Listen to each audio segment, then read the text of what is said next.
Hey guys, and welcome to the One Pod Life podcast. So today's one is a little bit of a long episode, but it is with a very good guest in the name of Todd Clements, who is a European Challenge Tour player for the last 2 years. I was very grateful he come on and he talks about what he thinks is a little thing called the ugly zone. He gets some tips from a tour pro when he's just finished off his tournament over in the MENA Tour, and he talks about his 3 tips for any amateur golfer. So let's get right into it.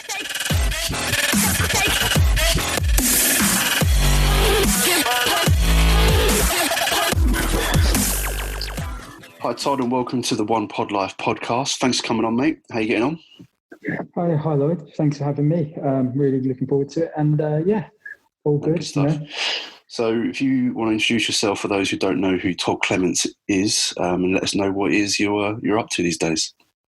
Yeah, obviously, as you kind of announced, my name's Todd Clements, and I play on the European Challenge Tour and been a pro for about 2 years and come through the amateur ranks, and hopefully going to be going on to top 50 in the world and challenging for majors. So that's my plan, and see how far we can go. I like to hear that. Challenge for the majors. I like that sentence. That's a good one. So yes, like you said, so you play on the European Challenge Tour. Where did you actually start playing golf? How old were you, and sort of how did you get into it? Yeah, so my dad's a finance broker, and we live in a town called Colchester. So through his kind of contacts in kind of golf and finance, we kind of started playing at a local club called Colne Valley, really quite local to where I live. And I started playing with my dad, and we had a real kind of fierce competition with both ultra competitive. Yep. One day we found like a pink ball. It sounds, really strange. And my dad just said, we'll play for this. This is like a trophy. And, right. We were kind of similar standard at the time. So we'd play for this pink ball, and it become really quite a prestigious thing. It still is now, to be honest. Great stuff. Are you still playing? Still playing for the pink ball? Yeah, we do. Yeah. Oh, great stuff. It's 10 years on now. Is that like a yearly thing, or is that just every time you play, you hand it over to the next person? Yeah, every time we play, we it's like the ritual. The loser, the winner has to give it, or the loser has to pass it over, and the winner keeps it. So, I started at about 11 years old, going with my dad doing that, and then great stuff. We kind of started going. I become more frequent, and I got with my dad's work, I started going on my own a bit and playing on my own. Started integrating with the club, and it kind of just grew from there. I call it the golf addiction, don't they? So I just got absolutely roped in and practicing the garden. Definitely. I was, doing it everywhere in my bedroom. I know that feeling. Hooked. Yeah, I got hooked as well pretty quick. So yeah, so I know what you mean by every passing minute. Right, thinking about golf, playing golf. I still do now. So I find it amazing. You go into the supermarket or anywhere in like a town, city, and you see someone playing golf, and they'll be rehearsing a golf swing in like a whip shop window, or all golfers can relate to it. But anyone that doesn't play golf, I think we're all absolute freaks. Tell me about it. Yeah, but I kind of got into that. Started getting, my handicap started coming down, and that really, being an ultra competitive person, that really kind of drove me at the start. Right, okay. And then it went from, obviously starting at 28 at the time. Yep. And it kind of gradually come down and down. And I played in like the junior competitions, and there wasn't many juniors at the club, so I actually had to integrate with the adults, and they really they really warmed to me. A young 12, 13 year old kind of, they integrated me, really family, private run club, so it's had an owner. Okay. It was really family orientated, and that kind of made me feel really welcome. And so much, not many people know this, but at 13, they'll buy me a Budweiser and doing all the things I shouldn't have been doing, really. Yep. Kind of on a Sunday afternoon, and I was really well looked after, and that kind of great stuff. I got down to about 5 when I was about 15, so I was quite a late bloomer. Right, okay, right. Late bloomer. If you're a late bloomer at 15, I'm a late bloomer at 37. Yeah, but I honestly believe that you can achieve anything. I've been through lockdown and this crazy world, but I really believe you can achieve whatever you want to. If you've really got the mindset to, and it doesn't matter what age you are, I think you really can achieve whatever you want. No, 100% believe that as well. It's been a really eye-opening thing where I've been reading a few books, and you're like, there is people out there that defy odds, defy what they can do. And why can't that be anyone, really, with the right mindset? So obviously, like you said, so you started really playing at 11 with your dad, and obviously, but from the get-go, it was always competitive. It wasn't, we'll just go out and play golf and see what happens. It was always, right, we're going to try and beat each other. Do you think that definitely put you in good stead to then become, like you said, the ultimate ultra competitive person that you are now? Yeah, to be honest, my dad's been a big influence in that side of it. Like, to this day now, my dad's 55. And we're ultra competitive to this day. In terms of we play tiddlywinks, cribs, you name it, Paul. We've had some severe fallouts about it. And I really think that structured my life. You know, my dad really taught me winning is the only place you first and everyone else. Yeah. So that really put me in good stead to be competitive. I don't know it's been a massive detriment because, you know, when you're close and and you can really get on top of you because you're like, well, I'm not winning, I'm really behind. And, you know, that watching people get better than you and that really can grind on you. No, definitely. So I think you've got to really maintain the competitive side and have a real, especially in golf, got to have some patience about personality. No, definitely. I think I've learned that myself as well. Obviously, I started just under 3 years ago now, and I dropped really quick from 28 down to 16 within sort of 6 months. So this is quite good. Then I had a massive drop again down to 11 really quick. And then I've just been sort of stalled at that level for a while now, and it's just like, come on, like I'm doing everything I should be doing. I'm training the right way. I'm seeing a coach. I'm doing all the things. Why is it not clicking? Then, like you said, you realise that it just takes time. And you've got to persevere and keep pushing. I'll never give up until my body gives up, I guess, before I can actually stop doing things. So and I think that's something that I think a lot of people misunderstand. You know, the power, the books kept because the Dustin Johnson's. But you look at Gary Player, in my opinion, probably the pound for pound the best, longest driver there is. Yeah. And he really looked at something like a yoga, and I recently took that up about 2-3 months ago, and I really think that makes a big difference to longevity and movement. Really? You already see a difference then? Yeah, really have. And I think that's something that I think gets overlooked. And, you know, you look at some of the best athletes in the world, they all use yoga. You know, recently The Last Dance, they're doing Pilates, you know. Oh, yeah. That's 20, you know, these sort of movement things I think really do get overlooked because it's not such a athlete, you know, power kind of. It's not something it's not something you relate to a sort of athletic person, would you? Go and do yoga? No, but you know, you speak to Gary Player, and you know he'll tell you himself that's what kind of kept him going. And look at the shape he's in right now. I was going to say he's still going there. How old is he now? 90 something, isn't he? Yeah, but he must be nearly 90. Yeah, and it's crazy. You know, running around, incredible. No, good man. All right, so I guess then your dad's probably the biggest influencer then when it comes to actual golf. Like you said, you're still going strong now after 10 years of you guys sort of picking that first ever golf club up. Is he the one that really sort of got behind you and said, right, okay, if you want to do this, we're going to do it properly, and then we're going to go ahead? I mean, the story's obviously really long, but I got to about 16. But just before that, should I say, about 15, I was in the Essex team. You know, I thought I was doing progressing, and I actually got dropped. And I still remember that moment vividly in my career. You know, that getting a letter saying, you know, we're not going to be carrying on with you in the squad. Yep. You know, I was in absolute hysterics. Really, I was uncontrollable for a while. My dad kind of actually looked at me there and then, and he said, "This is something you've got to remember for the rest of your life, because this is something this will drive you." And you know, at the time, you know, you think, "Oh, what are you talking about?" And that moment really still does drive me. And we got to about I finished school 7. You know, I'm not very academic, kind of mischievous. Went to the first year of A levels.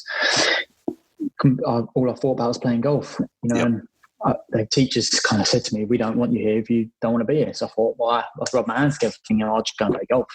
Yeah. So, you know, I told my dad I'm going to college, and I left my golf bag at the golf club, so I get the bus the wrong way and go and practice. And, so he still thought you was going to college, and he was actually going to the golf course and playing golf. Yeah. And then the problem is I got to exam time, turned up to my exams, didn't know one answer. outcome. You know, thought coming out there, Jack the lad. Yeah, I've done all right. Yeah. I've cheated the system. Exam envelope comes for use, ungradables. It didn't quite work, did it? No, it really didn't. And I then had to tell my dad really what did happen. Yep. And he said, if you've got a dream, from my dad's past experience, if you've got a dream, you've got to really kind of push on and believe in it. And I'll be behind you. And I'm really lucky to have someone like that. Yeah. As much as he didn't want to condone what you've done, he still understood and was like, right, okay, well, let's go do it then.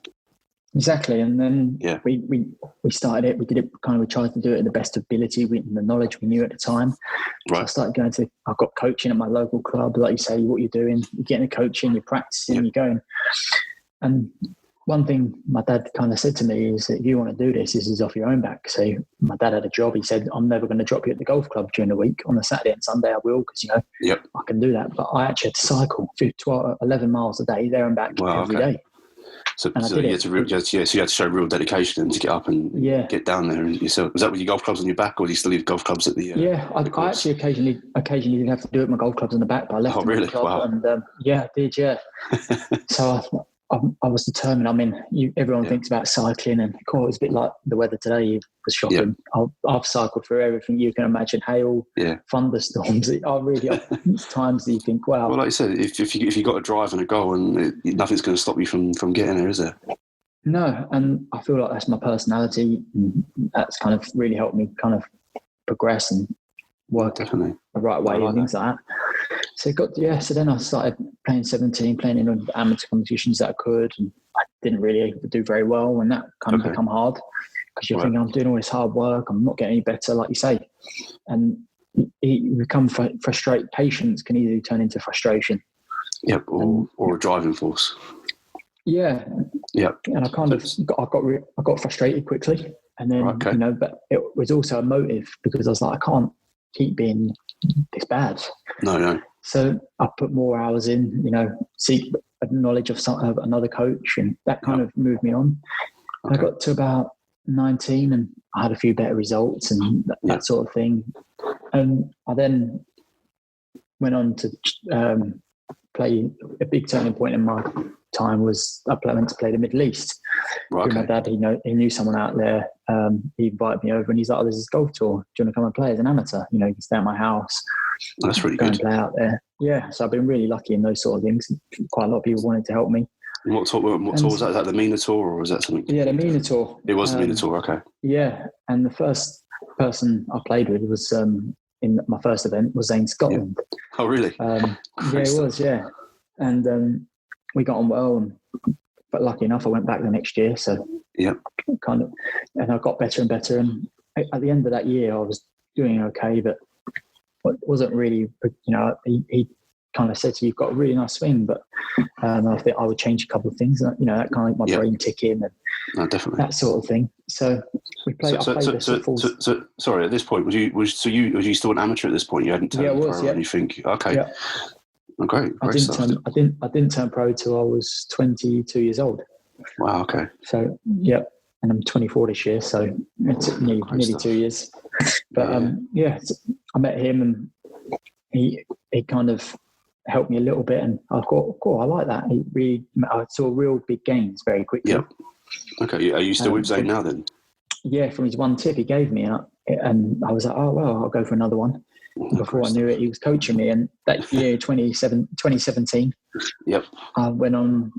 I had a good start. I was really starting to play much better golf, and I had some real big signs and gained confidence, grew. And we got to the English Amateur in August in Berkshire. Right. I started playing really nicely, and I was patient. I was just waiting for it to tick. I played well in the stroke play, 36 holes. Great stuff. I finished third, and I was like, "Cool, okay." Yeah, that's a pretty good finish. And then, so now you got the match play, and you're 1 against 1. I feel like that's kind of a forte of me because, again, going back to my roots, exactly.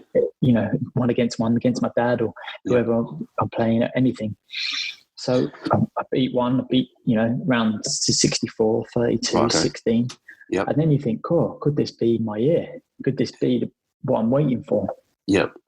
All the thoughts start coming in. And, of course, it's a bit hard not to really when you're getting down to sort of those sort of numbers, and the last sort of like I said, 32, sort of 16 is quite hard not to. Really. Yeah, and then you start playing against people quite well on the amateur circuit and things like that. So the kind of acquaintances, you know them, and like big kind of rivalries and those sort of things. I won the last 8, going to the semi-final. Wow, true. This is a true story. And we played in the first hole against a friend of mine, Nick Poulter. Played the first. Well, we had a big rain delay before we started. Right, okay. So you warm up. We back to tee off. Thunderstorm. Back in the clubhouse. We warm up again. Get to the first tee, and we're playing down the first. And we get to this, the first. I lost the first. Right. Played the second, and one down through 2. We get on the third. He pulls his driver out, and he's realised he's left his DST club in there. So he's got 15 clubs. Oh, wow. So we got called a referee over. Big speculation. I've gone from 1 down to 1 up. And really, they got the rule wrong to start with. I should have been 2 up. Right. But I went 1 up. He's kind of, mentally he's a bit all over the place. I win the third. I bet he is. Yeah. So I think I got to about 4 up, 5 up through 9. Fantastic. And then he's like, and then he started to call 1 back, 2 back. Right.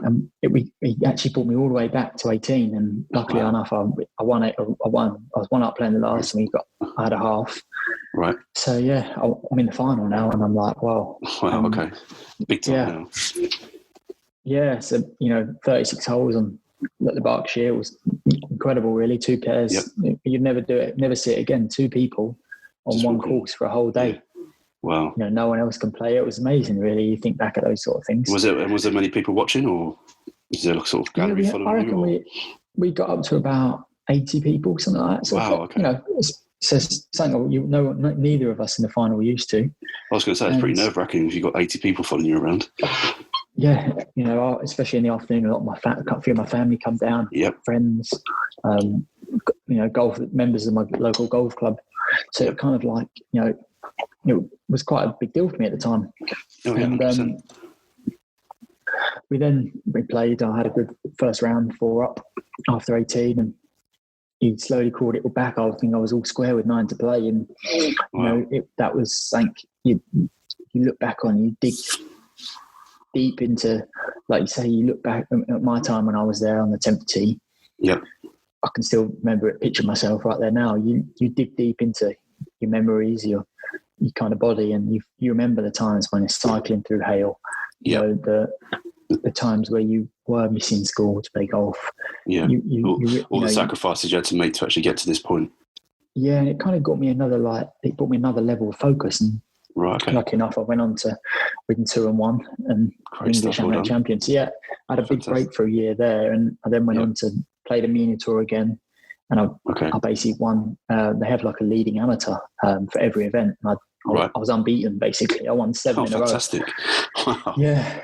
So it's really good to sort of springboard, really a massive springboard then to you to move forward. Yeah. Take that plunge into sort of being playing professional then. Yeah. And so 2018, winning the MENA Tour, the merit as an amateur, you get an invite into the Amiga Dubai Desert Classic and the European Tour. Oh, nice. Which was, an incredible experience. And who did you get paired with? Darren Clark and Henrik Stuarhead in the first 2 rounds. I know Darren through the MENA Tour, and he was an ambassador there. Yep. So I kind of knew him. He made me feel really comfortable. And I actually shot 5 under for the 2 rounds, Thursday, Friday, and made the cut on the mark.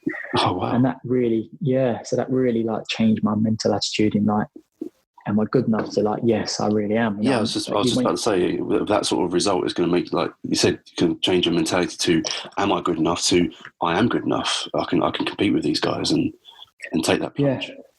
And you look at 4 under. I'll never forget it. Lee Westwood missed the cut at 4 under, and you're if I can beat someone like that at magnitude, and Eddie Pepper all the time. There was a few, and you're wow, okay, I am here, if you know what I mean. I haven't arrived, but I can be here. I can feel comfortable. That's a great thing to have as well. I then went on to finished 64th or something. I played with Stevie Gallagher in the last round and playing with a Ryder Cup player. Yeah, so I learned a lot of that in those 4 days, really. And then that happens, and all of a sudden, it's time to sort of go pro. Yeah, so I set my mind up. September the 1st, 2018, I'm going to turn pro. Right, okay. You know, I then through the amateur circuit, I won another event, and I got to number, I think, 8 or 7 in the world. That was my best as an amateur. Right. September the 1st comes around. You know, I basically signed off my last ever amateur event in the US Amateur Pebble Beach. So it was a nice way to see out my amateur career. Yeah, definitely. And so September the 1st comes around, turn pro.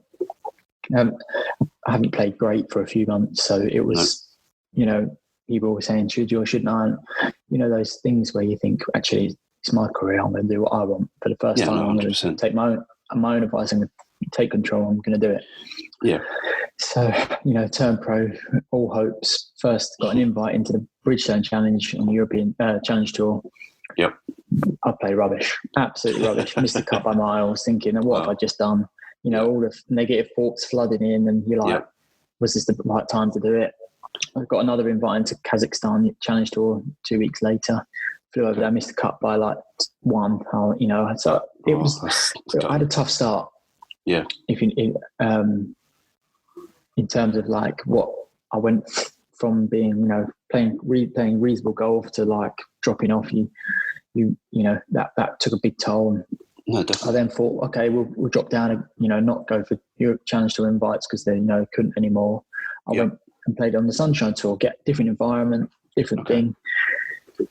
The Sunshine Tour, that's in Africa, right? South Africa it was, yeah. Went there, first event, you know, no good, missed the cut. You're thinking, here we go. When am I ever going to make a cut as a pro? You know, first check.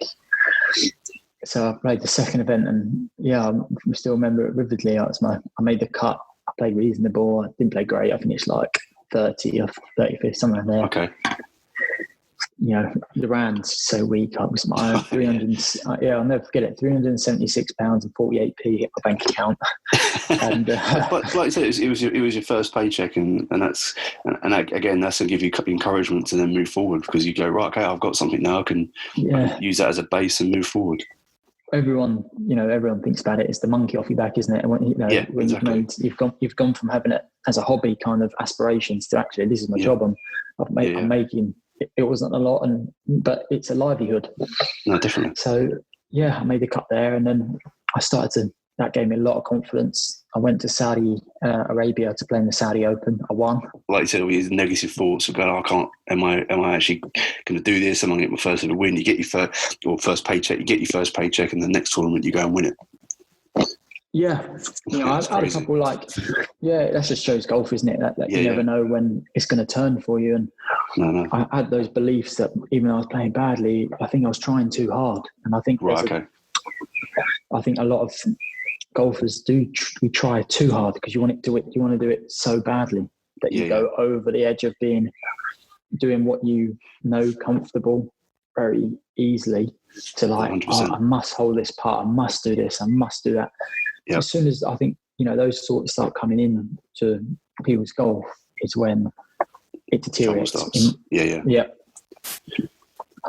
Like I weirdly found out myself yesterday. So I was playing Brocket Hall yesterday on Palmerston, and I got to like sort of hole 12, and all of a sudden I started getting I didn't realise it straight away, but I noticed I was getting a bit fast, and I was really trying to hit the ball harder because I was trying to chase the person I was playing with. And it just sort of dawned on me, what are you doing? Just take it easy and just hit the golf ball. And all of a sudden, then that's when my best golf started to come back out again. Yeah, and it's those sort of things, the fundamentals. People, once you try too hard, you really forget things that make you play better. Yeah. And, the fundamentals, your setup, your backswing speed, the transition speed, all the things that really make you better go when you think, well, I have to, I'm trying it. Because, it's not possible, is it? When we think about golf, you can't try and hit it. No, do you know what I mean? You can't force to hit. You golf swing, you move, you rotate, you do all the bits, and you're going to hit it. Yeah. You can't make the ball do something. Do you know what I mean? No, it's so true. You can't, and it's hard to learn that. And then eventually, when you do get it, you can do wonderful things. But yeah, it's just getting your mental self right. Go right. No, I can't do that. So let's just, like you said, just move the club and let the ball do the rest.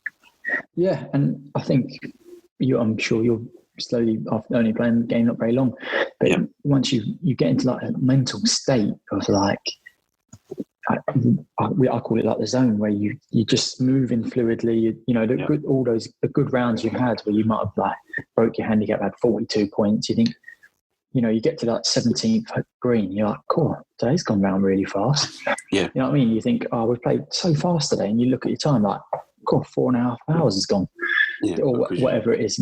But because you're just so in the zone of like your golf, and your thoughts are all in check, your fluidity, you're really taking control of all the things you can control.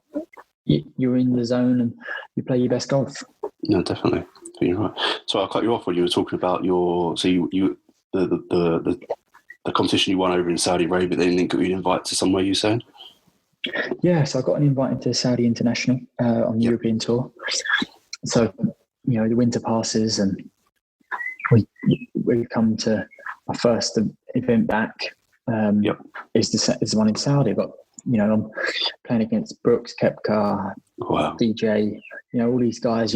You're in the players' lounge. I'm gone from, like we are. We're all sofa watchers. Sky on. Yep. God, look at that shot. And then I'm standing in the queue next to Dustin Johnson ordering pasta. And you're like, it was a bit surreal, And then you're having lunch with, Andy Sullivan, all these different guys. You're like, okay, this is something different. And then, so I didn't play great. I missed the cut by a couple. And on the Friday afternoon, my dad actually flew out to watch me for my first ever pro event on the European Tour. Oh, really? Okay, good. Yeah. So, it was something that I can say. My dad was there to witness. Yep. And we sat down having lunch. We had a long lunch, a few coffees, chatting with my manager, Stuart Cage. We sat down about my golf, why, what was good, what was bad, what happened so far. And my manager left because he's got obviously a few other players playing. And I chatted to my dad about different things and stuff like that, travel, how am I going to go home or what, or so forth. And it started to get really, really busy in the players' lounge. The morning I was off early on the second round. So all the guys that are playing late can't come in for lunch before they play. Yep. And me and my dad, there was 2 seats left, and Ian Poulter and Terry Mundy come in. Right. And they're like, you can see them kind of eyeing the seat up. They don't know me or my dad. Terry Caddy comes over and goes, is it all right if we join you? Or I'll join you. And he's like, yeah, no worries. So they sit down. So we then have like an hour conversation with Ian Poulter and Terry, and, the insights they gave me of, and you can see why Ian Poulter's gone on to be one of the, the greats in Ryder Cups and win many, many times. Quickly, he kind of, I share, a little one. We were talking. He was like, look, if you want to become one of the best, you've got to behave like one. Right. So he said, look, in my opinion, you look at perfect example. He said, oh, you got the MENA Tour coming up, and I was like, yeah, I do. He said, well, you got 5 events there. Yep. What does the winner of the first 5 events get? Okay, you get an invite into a European Tour event. I think it was Oman at the time. Right. Okay. So he's like, go and win those. Set your goal on that. Win the Order Merit there. Go and play Oman. Do better, and you structure your things like that. So you have actually have the belief that you are going to win. Yeah. If that makes sense. He's like, there's no second thought. You've got to. Don't let anyone bypass your self-belief of doing the right stuff. Yeah, I think he repeated that in a recent podcast he did with me and my golf. I listened to the other day. He said in there as well that he said he never thinks he's going to lose. So he always goes into the competition thinking he's going to win. And that's how he's stayed so consistent. And he's always, like you said, in Ryder Cup one-on-ones, he very rarely loses. And the reason is because he believes he's going to win. Yeah, and that's exactly his mentality. You can really see that he's going to win. And how many times I've been there. You turn up at your game is not great. I'm not putting very well. I keep missing short putts, chipping's a bit off. And okay, I don't know, but we've all been there, second guessing ourselves. But you can really see in his personality the way he kind of walks around, and the self-belief and the aura the guy has of himself is immense. It really is quite incredible to witness with your eyes. Like he's the man. I will deliver. And it was really incredible to see and I witnessed. That's great stuff. That's a really good hour then, probably a priceless hour really that you spent with him. It really was priceless, completely priceless. And we chat about loads of things, cars, he loves his cars. Travel. So we had a really good chat and learned a lot. And Terry gave me a few ideas, course management and things like you could change. So it was an incredible hour. And those things really kind of sculpt you as a person, as a player. And just for me, I like to learn off a lot of people, and I think I believe you can learn from anyone.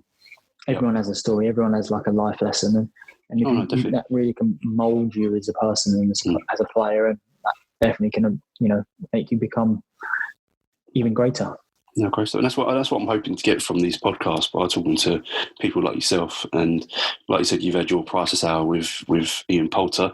I'm going to get my priceless 45 minutes with you, and then I can learn so much from these chats as well. And like you said, I can take that into my game, change my mentality, how I'm thinking, and sort of really push forward again myself. So it's really good insights, actually. Cheers.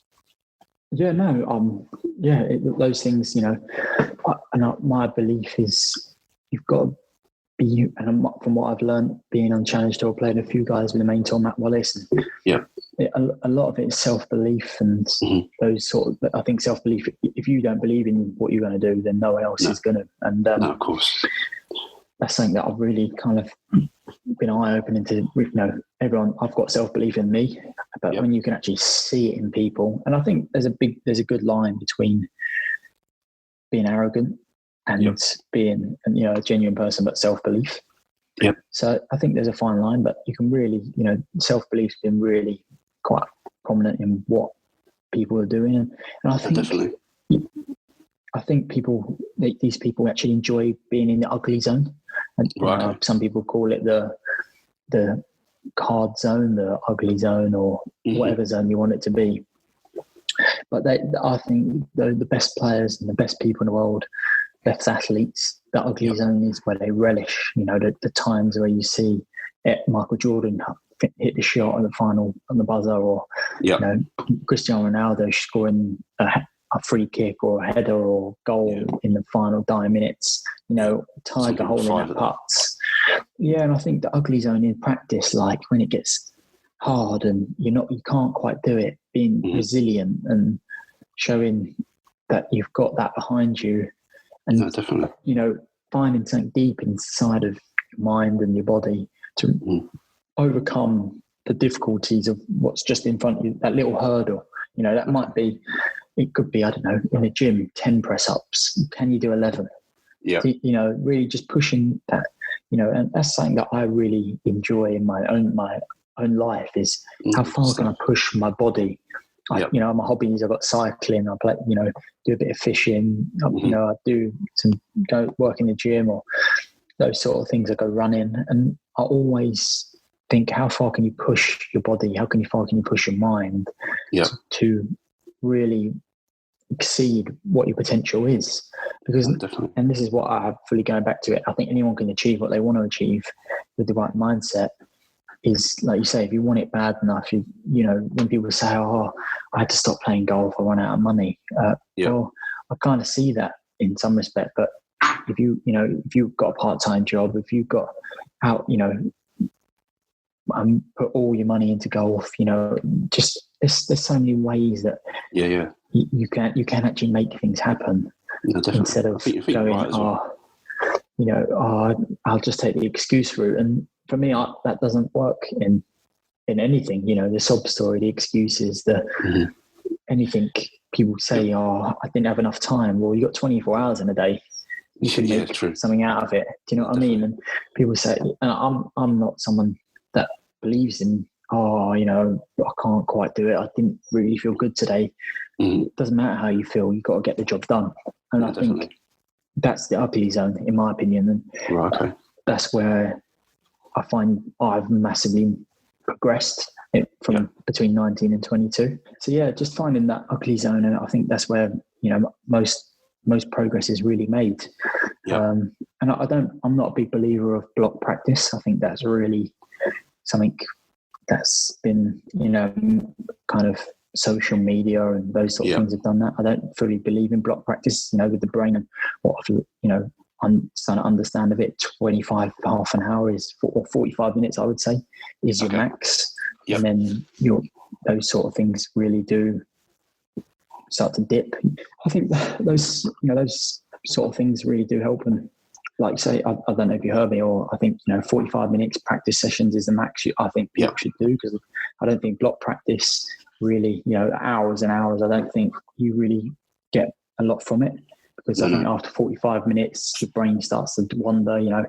You've probably been there at the driving range. I have. I've been there. I've been there that long before, and I have actually started to reduce the amount of time that I spend at a driving range. Obviously, through lockdown, I had no much choice but to sort of go in my garden and hit golf balls for a half hour or so. But now it's obviously I'm starting to realise it's better to play than it is to practice, because someone said to me the other day, you're not going to have the same landing spot every time, you're not going to have the same lie every time, you're not going to have the same angle, so you need to go out and practice these shots actually on the golf course, because it's actual real-time playing as well.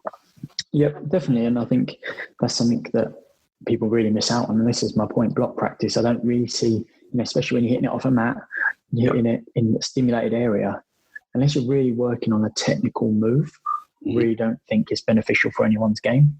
No. But that's my opinion. I think everyone has their own point of view.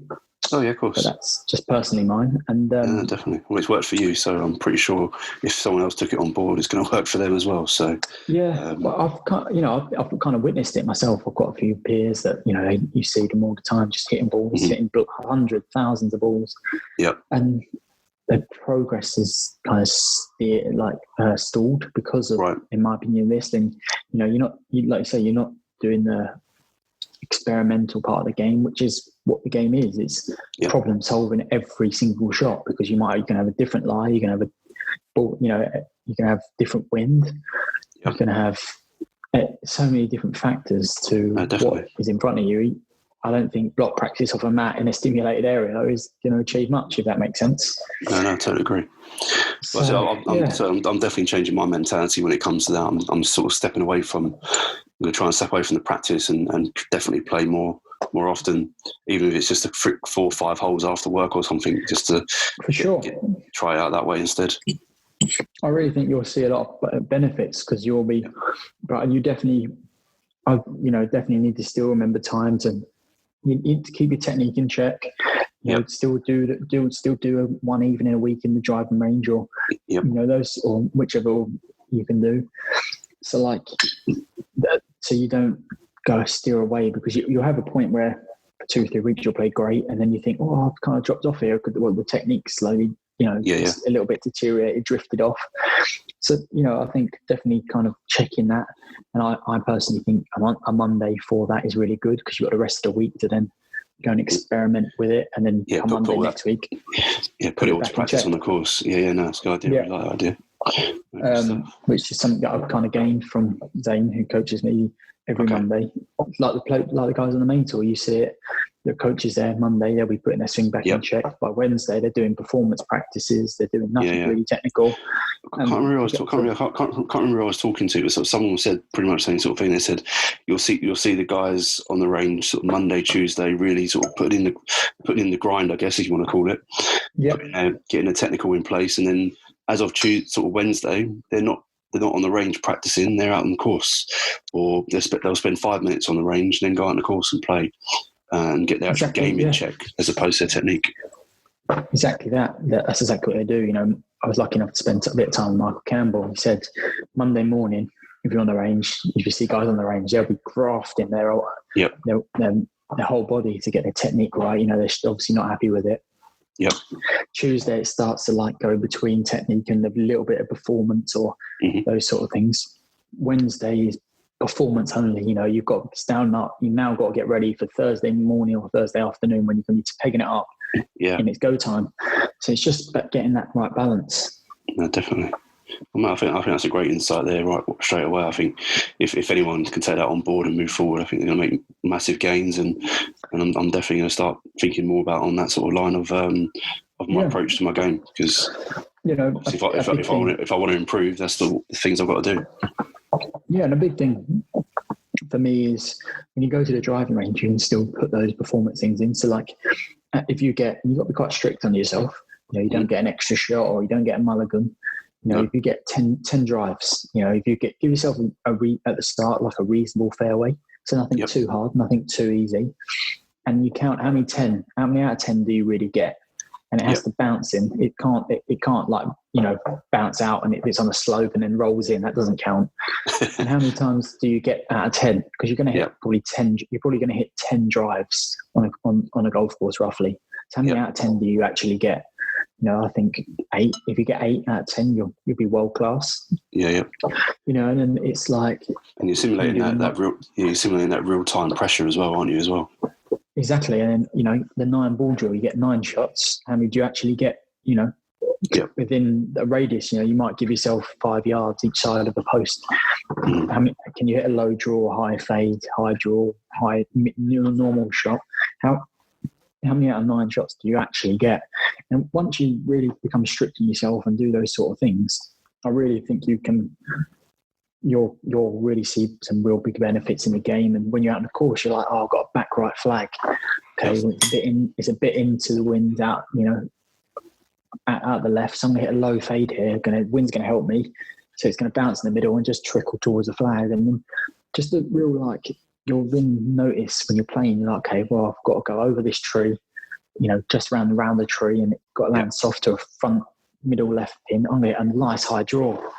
And then you're taking away the thought of technique. You're then hitting shots. You're using the experimental part of golf, which I fully believe it is a pure endurance problem-solving game. Yeah. It's like chess, but with outside factors.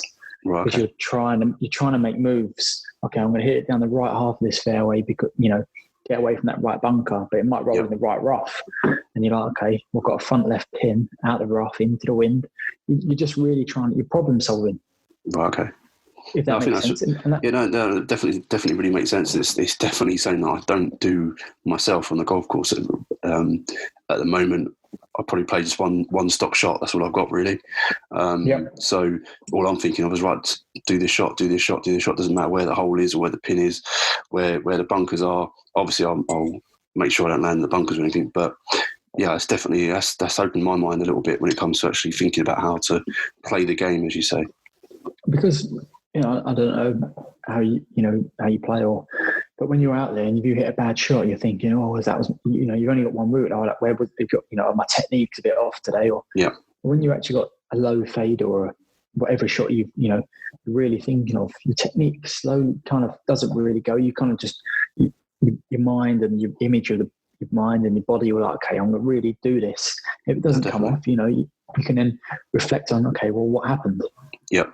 And then when you go to your coach, you're giving him productive feedback. I tried to hit this low fade on the 9th at Brocket Hall in Palmerston, and I couldn't.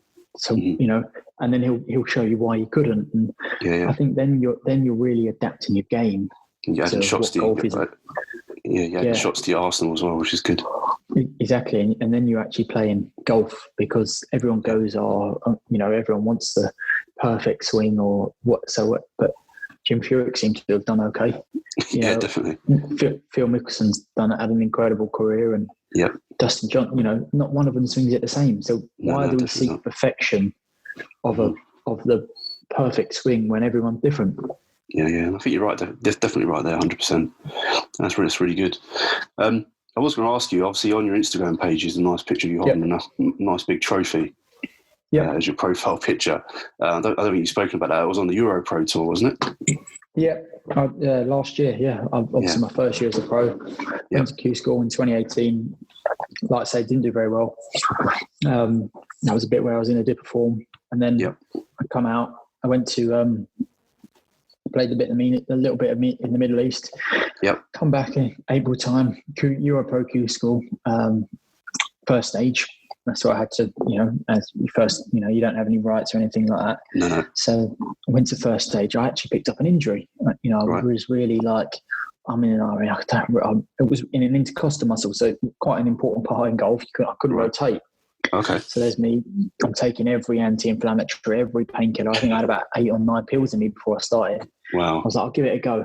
Weather was horrific, So that was we played one round, and I was like, really struggled. I think I shot 3 over. Okay. At the second day, come in, and we basically get washed out. The weather's so bad, the course gets washed out. Right. They have to let that certain amount through. So I'm in tied 18th and 17 get through. Or I think it was 20 get through. Okay. There was 4 of us or so. And there was 4 of us for 3 spots in the playoff. And we play this par. They basically we play 3 holes basically. It's a 3-hole loop. That's all we can play.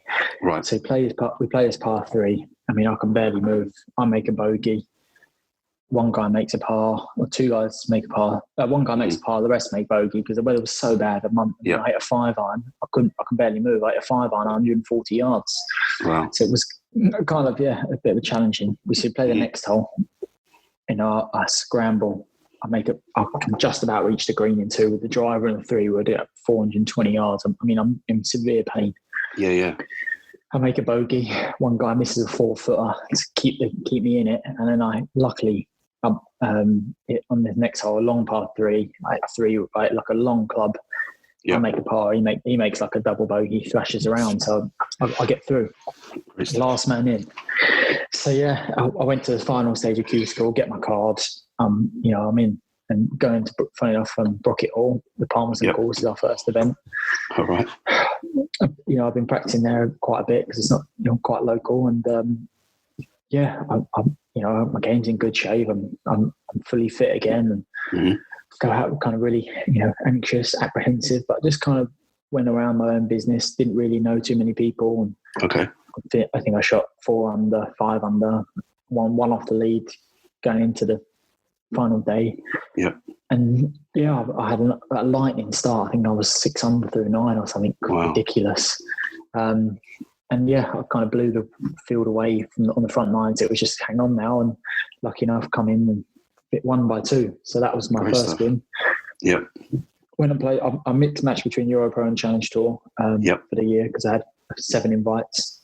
Okay. Mixed match until about August, where I was on my 5th invite in Challenge Tour. I come 3rd in Northern Ireland, so that kind of cemented my card. Cemented my playing rights in the Challenge Tour for next year anyway. Oh, fantastic! Following week went to Hill Valley, which is where the photo on the Instagram is, and lucky enough, it was a bit of an up and down week, and kind of snuck away with a win. So lucky enough to get 2 wins on the Europro for the year, and then kind of cemented your card in the Challenge Tour. Yeah, basically, I kind of got 2. I cemented my card twice. If that makes sense, because I've kept my card on a lot of invites on the Challenge Tour and on the Europro. So so great stuff. Well done, I kind of had a good end to the year, which was always quite nice. Great stuff. Well, obviously, hopefully, I'm guessing obviously Europro's out now, isn't it, for the rest of the year? Challenge Tour, I've not really heard much about the schedule for them. So I guess is 2020 sort of a bit of a write-off, really, or is there stuff that you can still do towards the end of the year? Like you said, hopefully you'll be there sooner rather than later, but there'll be a lot. The Jamaica have got a few events. So you're going to play some of them? Yeah, I'll be playing a lot of them, and pro-ams, and when they come back, because you can play in 3 or 4s, just don't have to shake hands and do those sort of things. Yeah, no, good stuff. And then, I think hopefully in the near future, the Challenge Tour will announce a few events, even if it was just 5, whatever it would be. Just to get back out and competing at that level again. Definitely. And you never know your luck. You might get a few co-sanctioned events with this mad world. You don't know what's going to come around the corner. So and that could give you an opportunity for me to get out on the main tour, European Tour. And well, I was going to say that's obviously the next goal is get on the European Tour permanently, I guess, as well. So exactly that. No, great stuff. Well, Todd, I won't keep you much longer because obviously you've given me enough of your time and some really, really good insights. I normally ask for 3 things that you think an aspiring golfer should do, but I think you've given me about 15 in there. So I'll just do a recap on that later, I think. I can give you 3. No go problem. for it. I think. Give me 3 right now then. An aspiring golfer, in my opinion, 3 tips that I would definitely give anyone. 70% of your time should be on short game. Okay. Darren Clark, I think he's done okay in his career. He gave me that advice. 70% of your time, putting, chipping, pitching, it should be on short game because that wins you golf tournaments. I would more, like I said, do 45 minutes performance practice. I think that's a real big key in anyone's, even at whatever level. That doesn't matter because if you're a 28 handicapper or a +4 golfer, you're getting 1 out of 10. You can do 2. If you're a +4 handicapper, if you're doing 7, you can get 8. And I really think you can just work out your level and just strive to get better that way. Okay. And the third thing is patience. Like I kind of mentioned you before. You've got to believe in your processes and stick by them. Don't be kind of drifted by like other people's opinion because we've all been there. You play with someone and you're like, oh, you're well over the top today.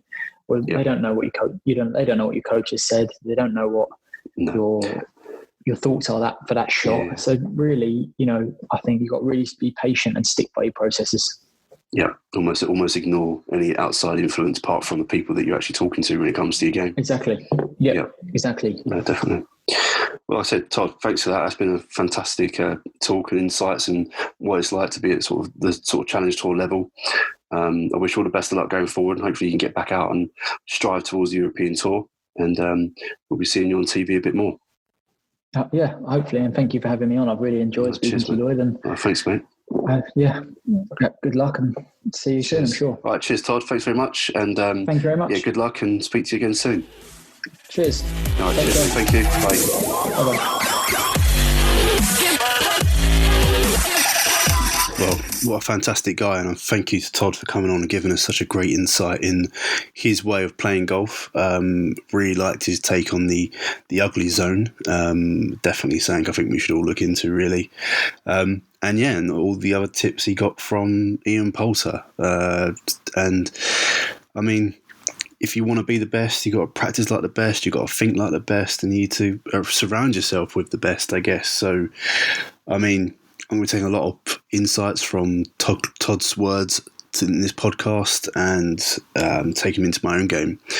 And I think if you can't find the insights in that, then, well, I'm not sure what else you can find insights in. So anyway, I won't keep you much longer. I really hope you guys are enjoying the podcast so far. Going forward, I've got some great guests coming up, so make sure that you head over to the channels. Make sure you hit that subscribe button so you don't miss anything out. If you listen to it on iTunes or Spotify and even Google Podcasts as well, so head over, click that subscribe button so you don't miss out. Now, hopefully going forward, you guys will find some more insights, and I've got plenty more guests lined up. Don't you worry about that. So yeah, thank you for listening to this podcast, and I hope to see you guys again soon.